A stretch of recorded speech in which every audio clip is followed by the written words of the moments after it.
శ్రమ లేకపోతే దేవునికి నువ్వు సమీపముగా రాలేవు. శ్రమ అని అగ్ని వచ్చిందనుకో, ఆటోమేటిక్ గా యేసయ్య దగ్గరికి వచ్చి ఆయన పాదాల మీద పడిపోతావు.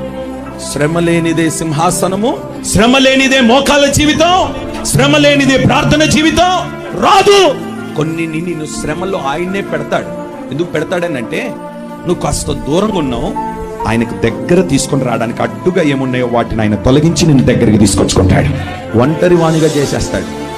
ఎప్పుడైతే నువ్వు ఒంటరి వాడు అవుతావో, నిన్నటి వరకు నీ ప్రక్కన కూర్చొని తిన్నవారు కూడా నేను పలకరించరు. నీ తల్లి నీ తండ్రి కూడా నీ దగ్గరకు వచ్చి నీతో మాట్లాడరు. కుటుంబం అంతా నేను దూరం పెట్టడం ప్రారంభిస్తుంది. ఎందుకొరకో తెలుసా? ఆ ఒంటరితనములో నేను దేవునితో మాట్లాడాలని.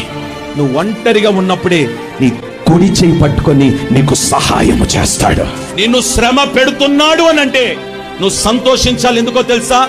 ఈ శ్రమ నాకు మేలాయను.